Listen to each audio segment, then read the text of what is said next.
Soundwaves Radio, live and direct. I'm your host, the Deacon, speaking on the weekend, the chicken nugget champion, Mr. Abraham Beltran. To my left, the co-host with the mostest, the queen of cool, Miss Cecilia. To my right, the eclectic music provider, the bearded boy wonder, DJ Shano.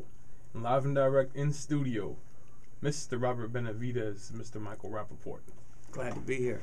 Thank you. Hyped, nervous, got a whole lot of adjectives as to how I'm feeling. But really? Yeah. This is. Oh, don't be nervous about us. I wasn't nervous about Evelyn Champagne King, Bilal. It was all good, but yeah, almost yacked on the way here. So wanted to kind of take it back to the beginning, Mike, because you're very seminal in the hip hop community. People know Mike Rapaport and hip hop go together like peanut butter and jelly. As a kid, what were kind of the sounds you were listening to in your household growing up? I mean, as a kid, when I was, the first music that I was listening to was anything that was on the radio or that my parents would listen to. My father would listen to like rock music, and he would listen to a lot of classical music, and my mother would listen to like a lot of like top 40 music, Beatles, classic rock music, Stevie Wonder. So I was hearing a lot of different music. And then my father worked at a radio station in New York City called WKTU Disco 92. And he would bring home all the records. And then in 1979, he brought home a promotional copy of the Sugar Hill Gang's Rapper's Delight. And he told me, we're gonna start playing on the station. It's a new thing. It's called rap music.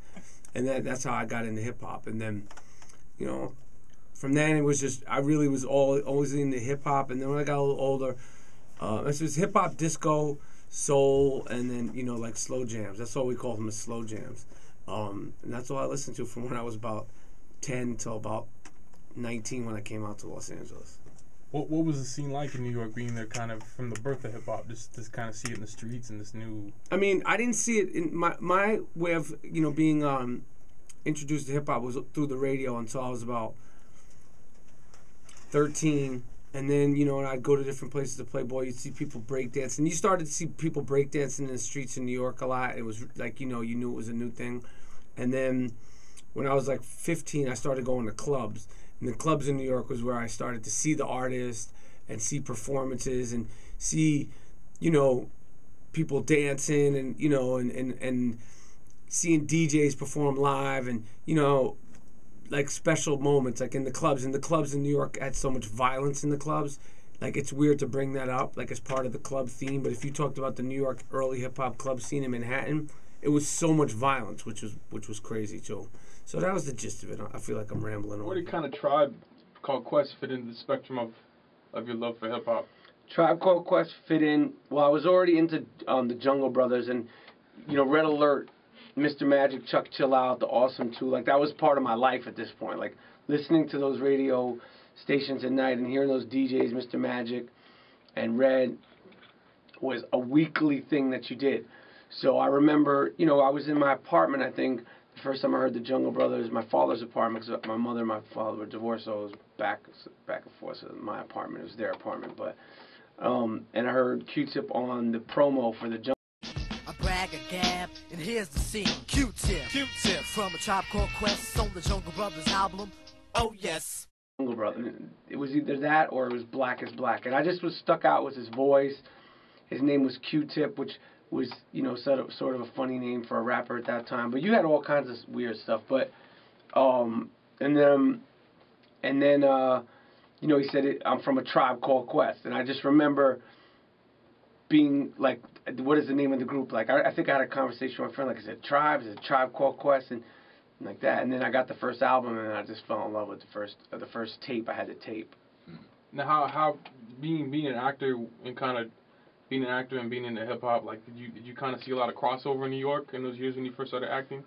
Well, I started acting in Los Angeles, and the first thing that I ever auditioned for was in 1990, I think, and it was an HBO project that Chris Albrecht, who eventually, initiated, HBO to what it is now with The Sopranos, 6 Feet Under, and all those shows, and Curb Your Enthusiasm and all that stuff. He was developing a show that was in the vein of a movie I did called Zebrahead. It was just like that. And I auditioned with Martin Lawrence, Alan Payne, Steve White, all these, you know, actors, and it didn't go. But, you know, hip hop, you know, it started to become mainstream, and it was. I mean, I'm just, you know, like I got associated with Zebrahead, and that was a, you know, hip hop based film, and you know, I'm you know, just, I don't know, it's just always been a part of my life. And to this day it is. It's weird. I never had an agenda with it. I'm not a rapper. But it's weird. Like, it's been a part of my life for that long. That's when I fell in love with you, Mike. I have to tell you. Sorry, I feel like I'm rambling. I was just kind of thinking about that. I had dreams of, like, yeah, I'm going to bring Mike home to my mom. Like, it was like, that's the kind of guy. That's funny. I remember when I first saw the McNasty Phil video, and I saw you with the hat low, with the arms crossed. I was like, oh, yeah, shit. with Dilla, right? Yeah. I've been in a few videos. And I remember the skits on the Master Ace album. The Master Ace album. You guys know everything. The Jay-Z You Belong to the City video, which was a big deal. Right. Are you also on the Rapaport? What is it? Agent Rapaport. Like, hey, Agent Rapaport. You know, one of the proudest moments of my career, I could be honest with you, my hip-hop career, is when I was on the liner notes for the Black Album. There's, you know, him and Eminem, him and Lenny Kravitz, him and Beanie, him and everybody, and then him and me. And I was like, oh. Did you frame that? I should frame it. That was crazy. I was like, that's a big deal on the Black Album. That's a big album. I know, it's crazy. That's a big deal. I know. I was super proud of that. Quali joint where you saying no. If you're Talib Kweli, I'm That's BJ right. Wineglass. That's right. If you're Talib Kweli, I'm BJ Wineglass. On his album. Was it on Quality? Yeah, it was on Quality. The skits, right? Yeah. Yeah, I forgot all about that. Yeah. That's a pretty good resume, man. Yeah. That ain't bad. Jay-Z, Quali, a Dilla video, a Tribe doc. You did Master Ace a skits. cameo. Master Ace You skits. did in a Quali video too, right? That's not bad. That's a lot of rap screen time there, people. That's not. Yeah, don't front. Master Ace's best album next to Disposable Arts. Yeah, Long Hot Summer. Jesus, man. Bringing it back, baby. All right, cool. You know what's funny too is there's a movie I was telling Sil on the way up here. Kiss my ass. Put in work, son. Put in work, son. The movie you did with John Leguizamo, King of the Jungle. Yeah. That was a really dope flick. I love that movie. Thank you. It was kind of like, it was weird because you didn't know how to feel after, you know, because he was mentally challenged. Yeah. You were like his true blue friend. Yeah, thank you. I'm just happy to be working, man, and I'm happy that my man Rob is here, and you know, we partnered up on the movie, you know, Beats, Rhymes, and Life: The Travels of a Tribe Called Quest, which is what we're here for. Yeah, right. How did you guys link? Yeah. You tell him. We met we used to be at the same agency for a bit, and I met Mike. We really met like that. Then we did a short film together. We did a short film that Mike wrote and directed. It was about a boxing promoter. He played a boxing promoter. So we did that. We had fun, and we remained friends after that. We just had fun working together. About what year was that you guys linked up? That was maybe 2000 or 2001. Have you looked at that thing lately? It's been a minute.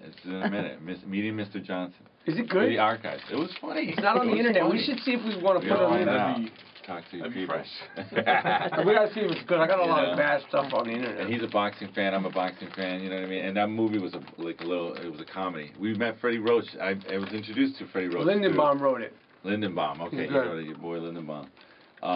But it was we met like that. Good times. Man. Kindred spirits from the beginning, huh? Yeah, it was just we're the same age. We grew up on hip hop. You know. I'm a cinematographer, but I was grew up as a b-boy, so the whole, you know what I mean? I grew up in Chicago, and so he told me about wanting to make this movie, and here we are. It's amazing. You know, it started out just as a little gem. When was the first time I said we're going to make the movie? Man's mind. When was the first time I said, do you remember? At this point, because I don't. It's, a while back. I don't remember. It's kind of like the catalyst moment for you guys in terms of saying, was it all Mike in terms of hey, I'm gonna do this someday? Or? It was me getting it going, but then Rob was there from we went down there and started shooting, and Yeah, but it was a decisive let's get a camera, let's go. You know what I mean? It wasn't, you know what I mean? Like that. Yeah. And we hit the ground running. From the jump, like beginning. you just Yeah, I showing mean, he one talked day? to them. He was I like, talked to yo, them, like, and then like you know, we had that week we planned. He was like, yo, get this, get that. right. I need this, I need that. And I was like, bet. And then Friday night, we got the full go ahead. And the next morning, everybody came to my house. We went to Rock the Bells and started shooting. It was official. Like we had like our own passes. Like it was not playing around. You know what I mean? And it was crazy. And like that's the thing when people ask me about the movie, they're like, "What?" Somebody asked me, "What was it like working on it?" And what was it like when you first worked with the group? First time I met those guys, basically. Was at Rock the Bells, like that was the first time we started shooting them, right? Yeah, it was at Rock the Bells. You know, and you're on stage and you're like, what the hell's going on here? You know what I mean? Plus, as fans, and backstage, Tribe was back doing a big show like that. So I would have been excited anyway. Yeah, just to be there. Right? You know what I mean? I would have went to the show anyway. So just to be there, knowing we're shooting this documentary that I knew. The thing I knew about the movie was that. The first day of shooting, I was on MTV, I think. Okay, right. They interviewed you, right. So there was no secret about me doing this movie from the beginning, which in hindsight I would have kept it secret. Okay, right. In hindsight I would have kept it secret. But, you know, so once I knew that, once we started and I knew that the footage was so good, because the first day you knew there was good footage. Yeah, it was amazing. And then we were like, yo, we can't stop. And we did not stop. I mean, it was dark, though, making that movie. Wasn't it? Holy cannoli, man. It was hard making that movie. But it was fun. We had a lot of fun. We fought. Me and him argued. That was cool, yeah, right? You know, it's, in the heat of the moment sometimes, you know. But, yeah, you know, you're in the trenches. I'm curious, like, because, you know, you've been an actor for whatnot, and you've been doing film, I would imagine, for a long time, Robert. Mm-hmm. Like, for example, for me, when I read Robert Rodriguez's book, Rebel Without a Crew, I read it in like a day and a half. And I was Which book is it again? Rebel Without a Crew. Is that the one for El Mariachi? Yeah. Ones, right? Yeah. Like the next day, I was like, yo, I just want to go film something. Okay. Like for you guys, was it just like hunger? Like we just want to capture everything? It was like that. We wanted to do the movie. We all loved the Tribe Called Quest. We all love a Tribe Called Quest.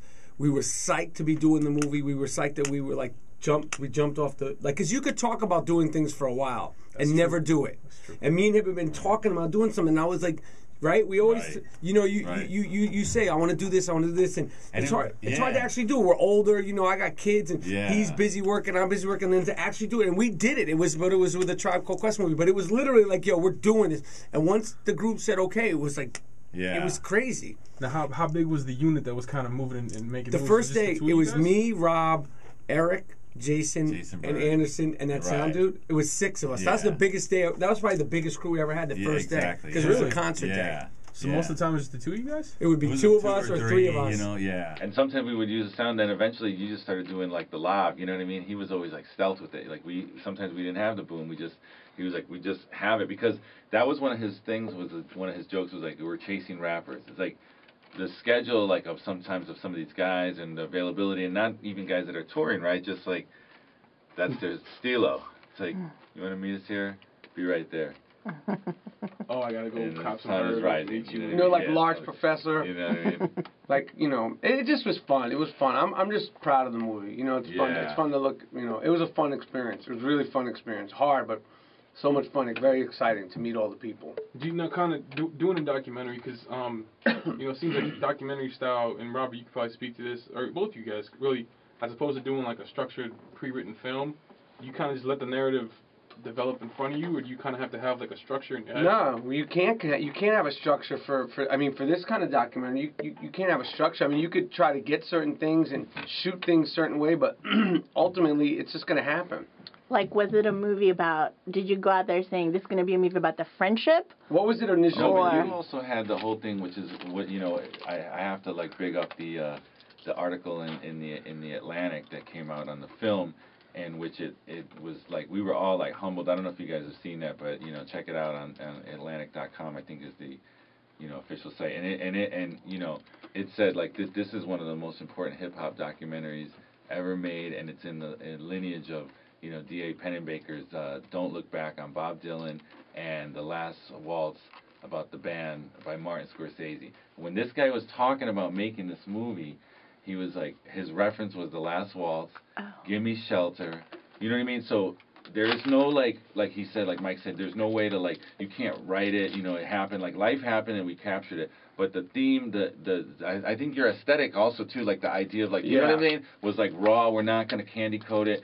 sometimes we were just there, right, grabbing it, and you know, I would say that in Tribe Called Quest's big ups and beauty of it, like he made a raw movie, an honest movie, and they allowed themselves, like, they, you know, express things in the film, you know what I mean, and you know, that's a pretty brave thing in and itself as well, and that's why it's a beautiful movie. I would imagine so, because folk artists seem to kind of have like this whole aesthetic of like, oh yes, I'm exposed. So, but hip hop artists are like, yo, son, it's me. I'm flashy. I'm on point. I'm never slipping. Like, so to get the vulnerability of hip hop artists, established hip hop artists, seems like a counterintuitive thing to kind of do, because it's like that's the thing I'm most proud of, up, right?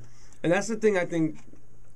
If there's one thing that's, it's weird because, you know, the theme of Q-Tip and Phife not getting along. If this was a film about any other hip-hop group, pretty much any other hip-hop group, EPMD, Nice and Smooth, Pete Rock and CL Smooth, maybe not De La, The Roots, Wu-Tang, Public Enemy, you know, Run DMC, you know, all the stuff that goes on with Q2 and 5, no one would say a word. If this was a Wu-Tang doc, they'd be like, yo, this is a joke. These motherfuckers fight. You know, like they act, but to see Q-Tip and Phife not get along, because if you're really a Tribe fan, that's so the last thing you would think. Yeah. To see it is, I think, is hard to accept it, and I know that Q-Tip and Phife and the Tribe Called Quest, they understand that, and that's understandable. But I you know, I'm glad that I want to show them like rock stars. You know, I want to show them like real people. You know what I mean? Like the music is the music, and the music is the easy part. You know, there's no dissecting the music. You have to have your own interpretation of it. You can't have Q-Tip explaining the songs, and you certainly can't have Michael Rapaport explaining the songs. You listen to the songs, and they're going to give you their own interpretations. Everybody's going to have their own impression of them. But as people, you know, that's like, they're only one, you know, there's only one person. There's only one Q-Tip, there's only one Phife, there's one Jarobi, only one Ali. And, you know, when you see them as people, that's the only way to get to the real truth. That must have been something that after the fact was like, oh, shit, look at this humanity that came out on in terms of breaking down those relationships. Because it's funny you mentioned about the music. Like, you hear that a lot. Well, why didn't you focus on the music? But then that would be the ABC documentary that you see straight to DVD. I just don't know what... Lab. I don't know what documentary. Is The Last Waltz about the music? I'm serious. Like, what documentaries are solely about the music? The beathead ones, where it's like deep crates, or make, yo, son, this mathematics word is born. Yo, I got the SP, I'm gonna chop it real quick. Right. That's but like in other genres too. Remember, are there a lot of documentaries like? Yeah, there are. Like Scratches about. Yeah, Scratch. Yeah. Scratch is about just the turntables and. But I'm trying to break your heart, or is The Last Waltz about the music? Not only solely. I mean, it's about the whole experience. You know I mean, how many songs do we have in the movie? We have.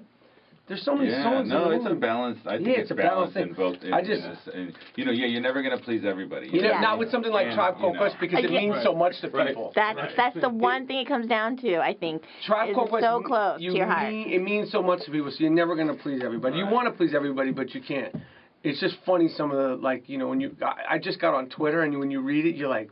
People are bugged out. They say crazy stuff. They say wild stuff. They get wild on the E. Yeah, it's just like, come on. I mean, and the thing that impressed me most is this. Like, we always have this conversation. Like, I have a day job. I'm a recruiter. I find people jobs in Long Beach, Compton, Carson, whatever. That's what I do. But I do this because I love it. And, like, for you to do this project out of love, and it's your dough and whatnot, like, that's a big undertaking, you know, to say, I'm going to put all this family time aside, other acting projects, and focus solely on this. I mean, you really got to be committed to the cause, and it's kind of like I couldn't imagine having done such a labor of love and then have people just like, oh, well, you should have done this and you should have done that. That I don't mind. I just don't. I don't like when it's like on some other level stuff. Like, I don't mind people saying like, where's Dilla, or you know.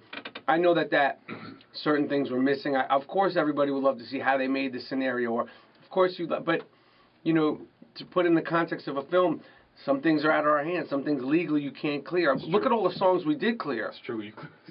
Yo, do you know how hard it is to clear Can I Kick It? Man. If anybody knew how hard it is to clear... That was the one. Really? Can I Kick It? And that's your favorite they would song, be right? kissing my ass. Yo, for real. Can I kick it? Can I kick it? Can I kick it? Dude, dude should be kissing our ass for all the songs that we did clear. If you only knew what it took to clear, like, oh my God. Wow. Everything. Bonita Applebum, like, you're making a track. These people can kiss my ass. But it's all like, we want every song. Artists that are on the track. Yeah, right? it's like, because every artist on the tracks. Yeah. It's incredible that we got as many songs. Like, they told us we couldn't clear anything De La. If you look it up, De La songs. Buddy, we got the Buddy video. We got. I mean, kiss my ass, man. You kiss my ass. You made it happen. I just realized that we got that. We moved mountains to film to get this movie done. Moved mountains because we love Tribe Called Quest. Speaking of music, the editing kind of it had a really because we saw it at the premiere at the. LA Film. Yeah, oh, you guys were at the, you were at that art at the Ford Theater? And what's really dope is... That was fun, right? Outdoors. That was really fun. There you go. I was going to ask if you guys saw the movie. I love when Mike gave a thank you with no microphone. It's like, thank you, everybody. Oh, yeah, that was fun. It was fun, my kids were there. 13 of us that trekked it over there to make sure we watched Filipino it. style. All fans. So we left. Filipinos in that. We left feeling very inspired. Really? Yeah. You went there as Tribe fans? Yes. And it was just exciting to see. And the weather was good. The weather's beautiful. It was nice to see. To see like, damn, he loved this group so much, and this came out so dope. Bam. So dope. Yeah. And I love when you said like, I think it was at Sundance. You were like, my only goal was to get this screened. Like, I just want people to see this. Like, that's at the end of the day, that's what I want is to get this. Right. Seen. So, what was your impression of the film? Like, what did you think about? What did you guys? It was. Especially since the rhetoric in hip hop as of recent has been so much about like hip hop is dead and this and that, you really like brought it full circle and said like there's new life. There's more important things. There's relationships. There's friendships. There's faith in each other. When they start dancing together, Fife and Tip, and it's just like that's what it's about. Like it's not all the outside stuff. Like it comes back to the relationships and people being friends. Right. And life goes on. Like it was just a nice little ending. Right. It goes on. It goes on. You can't wrap things up in reality doesn't get wrapped up in a pretty bow. Relationships don't get wrapped up in a pretty bow. No. That just doesn't happen. And those people who expect Q-Tip and Fife's relationship to be wrapped up in a pretty bow, you need to wake up because it just is. Their relationship is just as real and honest and flawed as mine, yours, and everybody's. And that's why they're a Tribe Called Quest. And their songs portrayed them as such. It wasn't Bonita Applebum, I want to be with you, your sister, and your cousin, and your mom. Right. It was I want to be with you, I want to get next to you, and you got a nice butt. It was like regular guy stuff, because that's how, when you're 18 or 19, that's how you talk to him, and you're not talking, yo, da-da-da, you're not getting anywhere like that. Like, riding on the train with no dough sucks. Is a line that we could all relate to, because when you're 21, when Tribe came out, like Tribe music is so adolescent. Like when it came out, it was like, that first album is so. It's so high school. It's so it's like walking around the high school and the campus, and you're like going into your class and you hear a guy talking about a chick, and the next thing you hear some conscious dudes talking about we getting off this and we on this Muslim stuff and la la la, and then you hear like there's some dudes rhyming and it's like, can I kick it, and the ham and eggs. I mean, it's just perfection, man. It's perfection. When they came with the low end theory, but it never was talking down to you. You just felt like you knew them, and that was the rare thing about a Tribe Called Quest. You felt like you knew them, and in the movie you feel like you knew them. I don't know why people think it's like they were like like beyond human. Their music is so human. You know what I mean? Like, why would you be surprised that they don't get along, or that they're flawed, or that Fife has health problems? He talks about it in the music. You know what I mean? We already knew all these things. It's just kind of like surprising to see it, because Tribe is so precious. They mean so much to so many people. It was really. I'm so proud to be a part of it. I think when you love a group so much, or you love something so much, you disregard their flaws and you just hold on to the good stuff.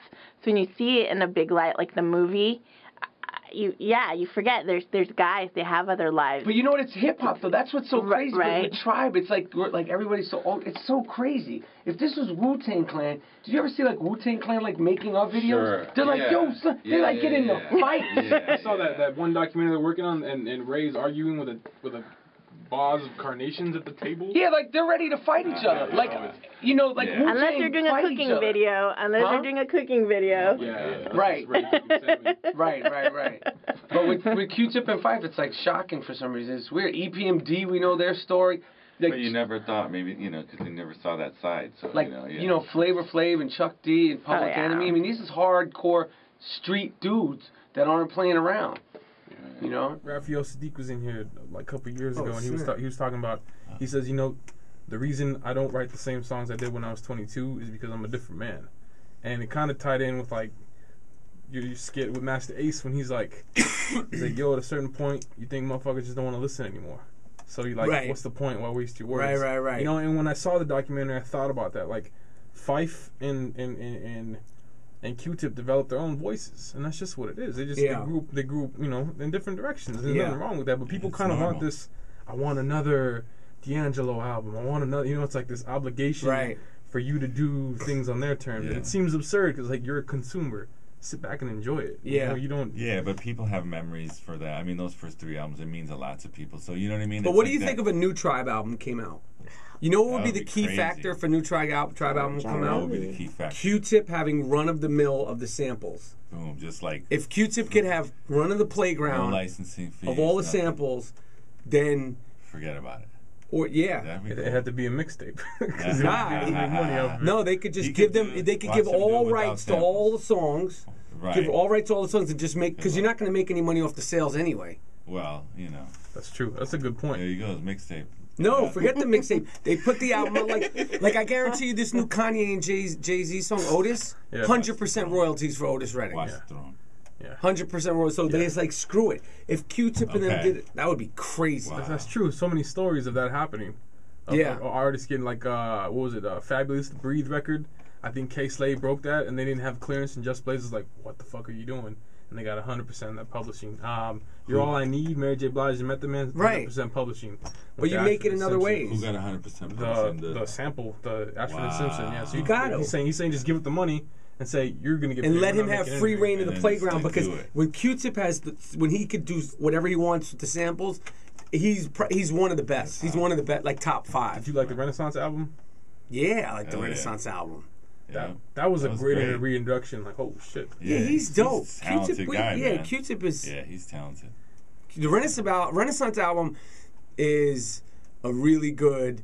Like, I don't even know if you could call this a straight hip hop album. And there's some great songs on that album. Jones on there too. Like We Fight, We Love. That's that soulful hip hop. Yeah, it's just a good. Grown up. Yeah, no, he's one of the best. It's kind of the full time from when you guys first picked up the camera and were documenting them to the last day you guys shot. Well, we started in the summer of 2008. I mean, it was like basically like almost 2.5 years. We say 2.5 years with post-production and everything. It was 2.5 years. 2.5 years. Started in 2008. Jumping on planes and stuff, you know what I mean? And how'd you get Stone's Throw involved? Yeah, he's got a relationship with I've known Peanut Butter Wolf and Madlib. I met them, and I don't know if it was like 2000, 99, 2001, maybe like 99. I had heard the Quasimodo album, which I just fell in love with right away. It was just like, I love that album. And I literally just looked at the back of the CD, and like there was an email address on the back of the CD, and I just emailed them. I was like, yo, my name is Michael Rapaport. I just want to let you know I'm a big fan. And they were like, really? And I was like, yeah. I was like, I love this album. And then like we met, and then I was like the first time I ever met Madlib, I was like, you got to do music and movies, and he's a very quiet dude. Yes. Super quiet. He's like a real introverted artist. I love that dude. But I had been talking about it the first time I had lunch with him and Wolf at you gotta like put everything. Where was that lunch? At the Polo Grounds? No, you gotta put everything on date now because if you don't, then someone will say it didn't happen. At that place on Detroit on what's the place in Beverly in Detroit? My spot over there. Anyway, I had a salad. But you could know because if you don't, then someone will say, "Hey, you weren't there," or you didn't come up with the idea. Like they'll say, "Oh, you never. I told you about it." And then anyway, so, but then, yeah. So he was my first choice to do the score, and he just was great. He was great. I mean, there was always issues. He worked some mysterious ways too, Madlib, and we had a couple of sample issues, but he was excellent, and so was Wolf, and so was Ono, who gave me a beat, Madlib's brother, and Money Mark, and the music was a challenge. The editing of it, speaking of music, has a very musical feel to it. Like it's kind of we're watching the was it Newport Jazz Festival, right? Yeah. 1968. Oh, cool. And it has a very same feel in terms of the way you guys edited it. Like, I don't know how to explain it. Like Wow, the cut, that's interesting. the cuts are very musical. There's a like, Newport Jazz. Oh, it's fantastic. 68. Yeah, I gotta six- get The that. documentary. Can you email it Yeah. to me? 63. for sure. It's you could stream it. It's It's on Right. Netflix. Yeah, On I'll email Netflix. it to you. Right. It's unbelievable. Yeah. Okay, cool. and Well, it we- starts out from the afternoon when it starts all the way to the evening, Everyone and finally you have jazz Thelonious picnicking. Monk. That's and nice. It's nice. Heard of that. Well, we Yeah. referenced, the editor, Lenny. I mean, Yeah. he just was a nightmare. Lenny Messina. Lenny Messina, that's my man. I know Filipinos he's in the listening. building. Lenny Messina, that's my man. Filipino. Why'd you Hi, say that? See? That's Filipinos, your people. Filipino. Filipinos. Pinoy. Working fast. Yeah. Lenny Messina is in the building. Yeah, so In he spirit. one of the films, we definitely referenced jazz films.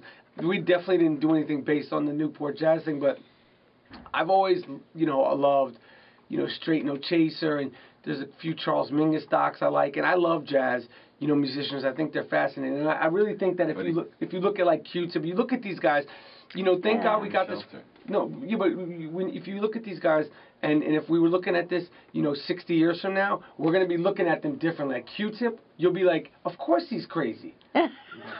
Not in a bad way, but like, of course he's a little out He's there. eccentric.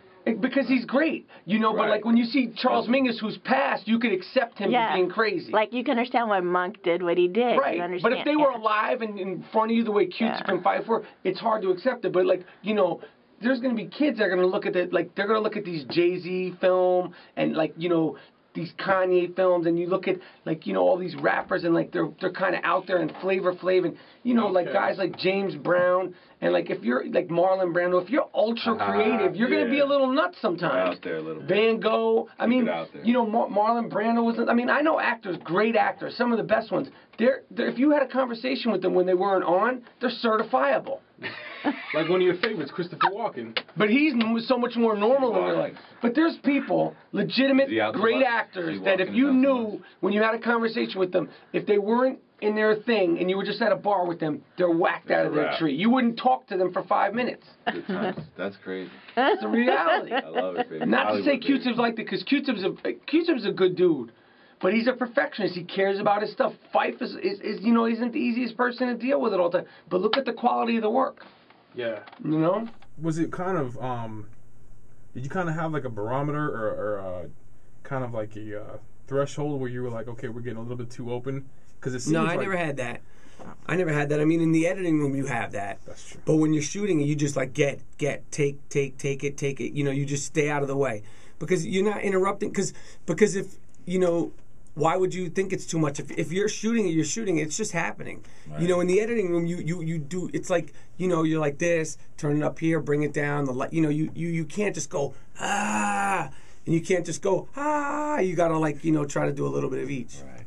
That makes sense. 'Cause It seems like there were moments where they were probably like they're kind of getting to the precipice of some like bigger revelation, and then it kind of goes elsewhere, and you kind of think like, wow, there must have been that conversation with Ali must have gone Right.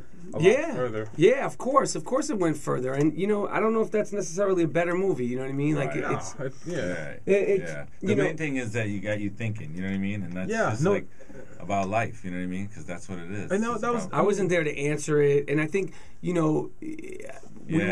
were just there making the. Well, we were that's just the there like biggest Fife says thing. And document. that's the biggest thing is like like what I always say, like I did a Q&A with Ali in Chicago, and like even just like in general, like when the different things that have gone around, and in the making of the film, at the end of the day, this guy wanted to make a movie about one of his favorite groups. It comes from a pure place. It was totally like we all just it was grassroots. We just did it. We made it happen. But the intentions are always pure, and it's like life happens and things. You know what I mean? People talk about what they're gonna talk about. You know what I mean?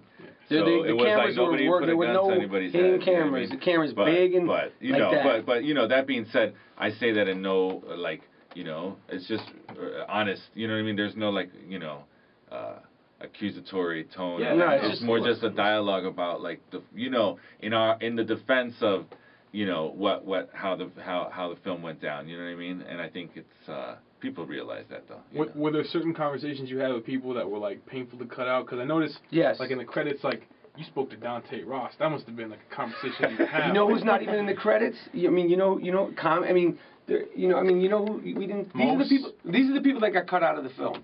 Mos Def is only on the stage for it. Doesn't say a word. Talib Kweli's completely cut out. Too Short, Ludacris, Hieroglyphics. Santi Gold. Poor girl. She was awesome. Who else? Africa Baby Bam is barely in the movie.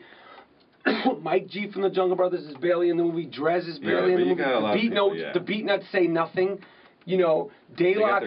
There's so many people. Yeah. Are they going to be on the DVD yet? A lot of it is, but even then, you can't put everything on the. You know, we're putting on the DVD here. Tell you what we're gonna. One of the things that we're gonna be on the DVD is this is a great sequence. Is because when you look at it now, it really works. The Queen Latifah's 19th birthday. Queen Latifah's 19th birthday is where the song Peas Porridge from De La Soul.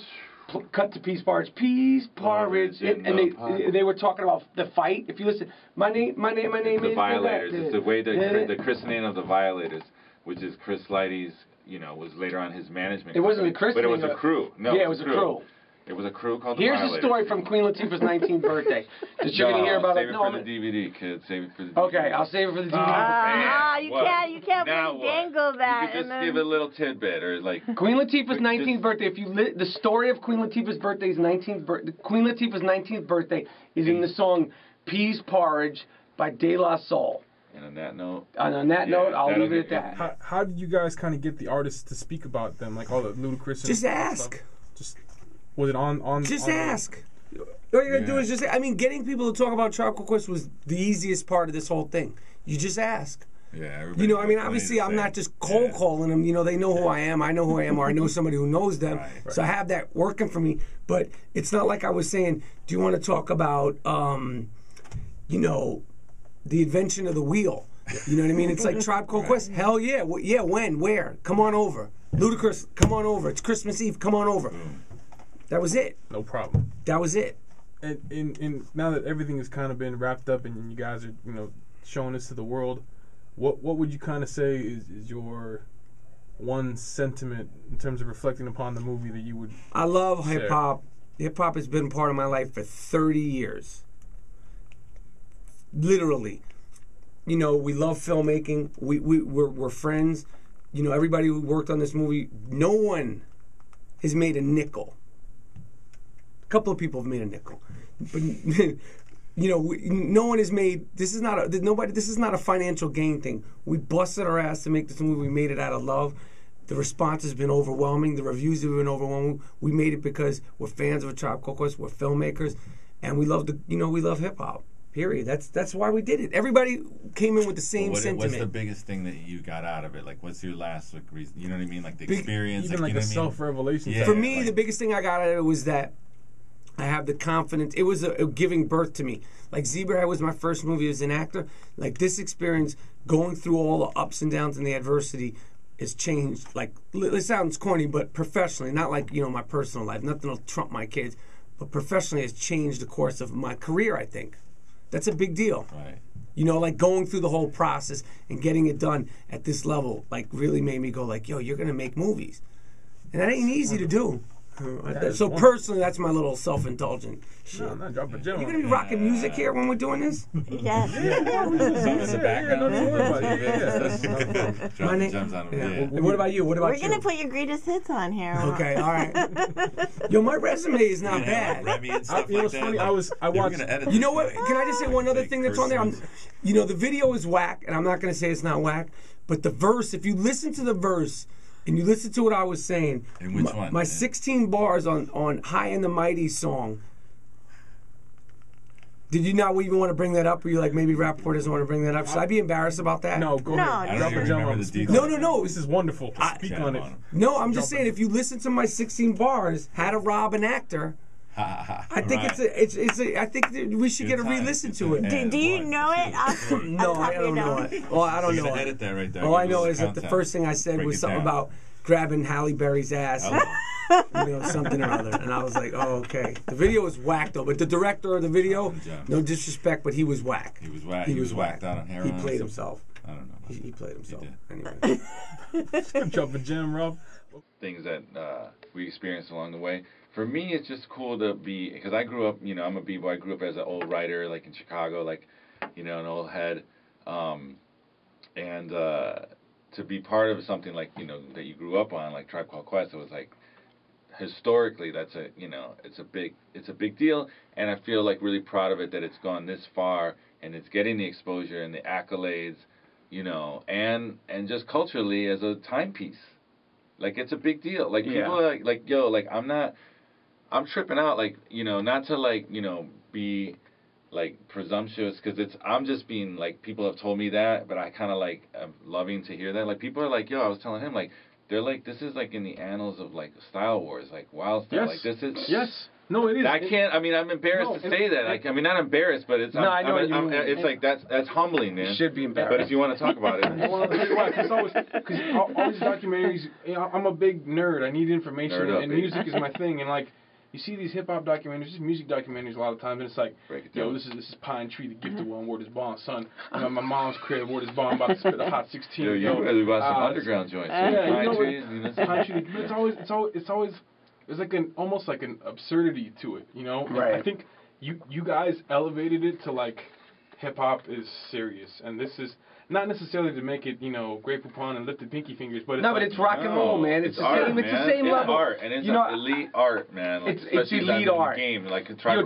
Called Quest is elite. Yeah, that's elite. We'll never forget it. Q-Tip, I said it here. Tribe Called Quest. That's a good way to put it. Tribe Called Quest is elite. And I've been using this comparison to the Rolling Stones and the Doors. And listen, the Beatles are the Beatles and Led Zeppelin. But in hip hop terms, it's the exact same thing. Like, would anyone argue that Run DMC is just as significant as the Beatles? No, or as Simon and Garfunkel? Like, really, who's more significant, Run DMC or Simon and Garfunkel? I mean, but you know, some other people would argue that, but it's an argument that, for me, Run DMC hands down. That's true. With more Adidas sold, or were more cardigans sold?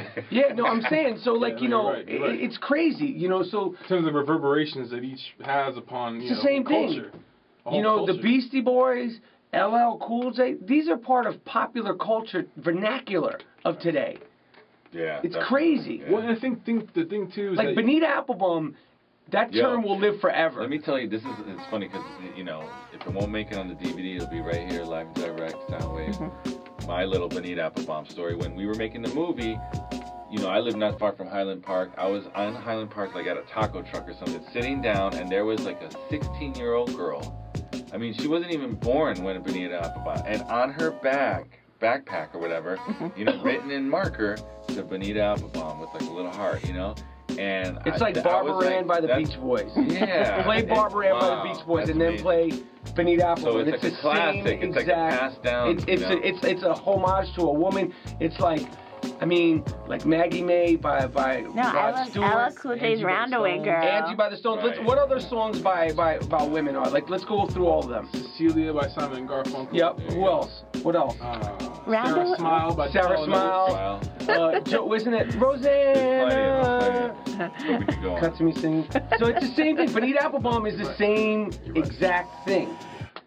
Well, I think the thing is, too, and I just thought of this, is that there's the native tongues, right? But Tribe was kind of the vanguards in terms of being out there and people seeing them and visibility, but they were the group that legitimized the intellectual hip-hop fan. Remember there was an episode of Fresh Prince of Bel-Air where Will was dating John Witherspoon's daughter, and he ends up in the woods and they end up stranded. And they're talking about music. He says, young boys don't know shit about music. He says, what do you mean? You ever listen to Tribe Called Quest? Yeah, right. Jazzy samples. Yeah, he's telling them about how Tribe Called Quest is, they got jazz influences. Like, really? Well, I mean, there might be something to it. But it's like, Tribe was really the vanguard in terms of, like, it's okay to be smart. That's cool. Okay, what show was that on? Fresh Prince? Fresh Prince of Bel-Air. We gotta find that. Wow, so Will Smith ends up stranded in the woods with, I think he's dating Nia Long. We gotta look that up. We gotta track that down. Where were you, buddy? We were, you know what I mean? We need him on the. That would have been nuts. Anytime. Are you like an encyclopedia? I am. You know what's funny? I love Wednesdays with Reddit. I was cracking up when I was watching the